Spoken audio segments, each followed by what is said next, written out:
Hello guys, ఇప్పుడే మనం మనశంకర్ వరప్రసాద్ గారి మూవీ అయితే చూసి వచ్చాం. ప్రీమియర్ మూవీ నాకైతే చాలా బాగా నచ్చింది.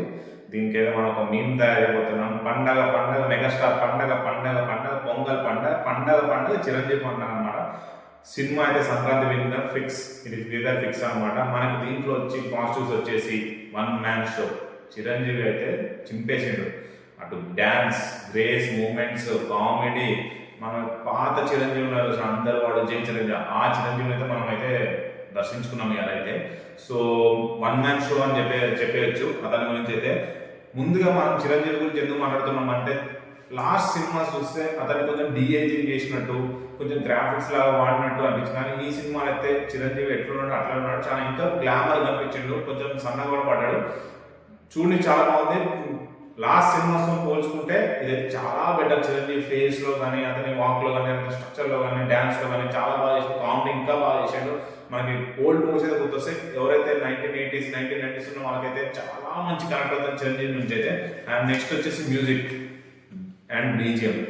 మన బీమ్స్ అయితే అసలు నేనైతే ఎక్స్పెక్ట్ చేయలేదు బీమ్స్ నుంచి ఇంత మంచి మ్యూజిక్ ఇస్తాడని అసలు అనుకోలేదు. కానీ నెక్స్ట్ లెవెల్ బీమ్స్ అయితే కొటేషాడు. మ్యూజిక్, బీజిఎం, సాంగ్స్, అన్ని సాంగ్స్ కొటేషాడు.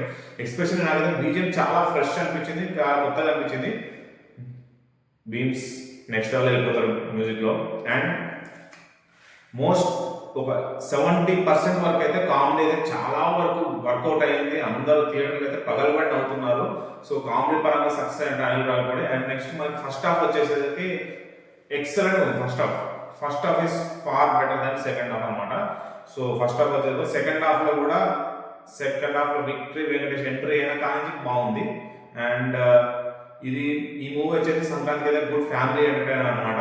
అండ్ నెక్స్ట్ దీంట్లో మనకు ఒకటైతే ఓల్డ్ సాంగ్స్ డ్యాన్స్ అయితే ఉంటుంది అనమాట. వెంకటేష్ వర్సెస్ చిరంజీవి, అది మీరైతే మస్తు ఎంజాయ్ చేస్తారు. ఎవరైతే లాస్ట్ 1980s 1990s వాళ్ళు ఉంటారు చూసారా, వాళ్ళకైతే మస్తు connect Chiranjeevi and Venkatesh old సాంగ్స్కి అయితే డ్యాన్స్ చేస్తున్నాం. అవి అయితే మనకి పాజిటివ్ అన్నాం. చాలా మనకు పాజిటివ్స్ అయితే ఎక్కువ ఉన్నాయి. అండ్ మనం ఇప్పుడు నెగటివ్స్ గురించి మాట్లాడుకుందాం. నెగటివ్స్ ఏంటంటే, నాకు ఒకటే ఒక బాధ, స్టోరీ, రొటీన్ స్టోరీ. మన తమిళ్లో అజిత్తో ఏదో విశ్వాసం ఏదో సినిమా ఉంటుంది, సేమ్ అదే స్టోరీ. ఏం స్టోరీ అంటే, హస్బెండ్ అండ్ వైఫ్కి ఈగోస్ వల్ల క్లాష్ అవుతుంది. అండ్ వైఫ్ ఏదో ఇష్యూలో ఉంటుంది, అది కాపాడడానికి సెక్యూరిటీ ఏజెంట్స్గా అతను వస్తాడు చిరంజీవి. అలా సాగే కథ ఇది అనమాట. కొంచెం రొటీన్ అండ్ చాలా ప్రిడిక్టబుల్ ఉంది స్టోరీ అయితే. అండ్ దీంట్లో బుల్రాజు, నాకు గుర్తు సంక్రాంతి వస్తున్న బుల్రాజు, ఆ బుల్రాజుని అయితే సరిగ్గా వాడుకోలేదు అనిపిస్తుంది. ఒక 1-2 to 3 minutes ఉంటారు, అంత కామెడీ పండలేదని అనిపించింది నాకైతే. నెక్స్ట్ అవి చెప్పారు, సమ్ అన్నెసరీ కామెడీ పోర్షన్స్ ఉన్నాయన్నమాట. ఒకటేమో గురురాజుది, అండ్ నెక్స్ట్ ఏమో వాళ్ళ మామయ్య, చిరంజీవి వాళ్ళ మామయ్య క్యారెక్టర్ ఉన్న ఆయన ఒక సాంగ్ పాడతారనమాట. అందుకు నాకు అంత వర్కౌట్ అవ్వలేదు అనిపించింది. అట్లా కొన్ని పోర్షన్స్ అయితే కొంచెం నచ్చలేదు. చెప్పాను కదా, 70% కామెడీ అయితే పడింది, 30% కొంచెం అన్నెసరీ అనిపించింది. ఫిట్ అనిపించి బెటర్ అనిపించింది. నెక్స్ట్ లాస్ట్ క్లైమాక్స్ ఫైట్ కూడా ఏదో ఈ చదువుతున్న ఫ్లోలో అది కొంచెం ఇబ్బందిగా అనిపించింది నాకు ఎందుకో. ఆ క్లైమాక్స్ ఫైట్ కూడా కొంచెం ఫాస్ట్ ఫినిష్ చేసినట్టు, దానిలో కూడా కొంచెం ఎలివేషన్స్ అండ్ ఇక మన మెగాస్టార్ విక్టరీ వెంకటేష్ ఫైట్స్ అంతా ప్రెడిక్ట్ అయిపోయేసరికి కొంచెం అక్కడ ల్యాగ్ ఎందుకో అనిపించింది. మిగతా అంతా సినిమా అంతా బాగానే ఉంది. ఈ సంక్రాంతికి అయితే పక్కా మన మెగాస్టార్ గారు అయితే విన్నరే అనిపించింది. ఎందుకంటే మనం రాజాసాబ్ రివ్యూ కూడా ఇచ్చాం. మీరు చూడలేదంటే మేము రాజాసాబ్ రివ్యూ చూడండి, ఈ ఛానల్లో ఉంటుంది. అండ్ నాకెందుకో ఈ సంక్రాంతి విన్నర్ చిరంజీవి అనిపిస్తుంది. ఫ్యామిలీ వాళ్ళకైతే సూపర్ ఎంటర్టైనర్ అవుతుంది. నాకు తెలిసి చిరంజీవి కెరీర్లోనే బిగ్గెస్ట్ బ్లాక్ బస్టర్ అయ్యే ఛాన్స్ ఉన్నాయి. ఎక్కువ వసూలు కూడా రాబట్టే ఛాన్సెస్ ఎక్కువ ఉన్నాయి.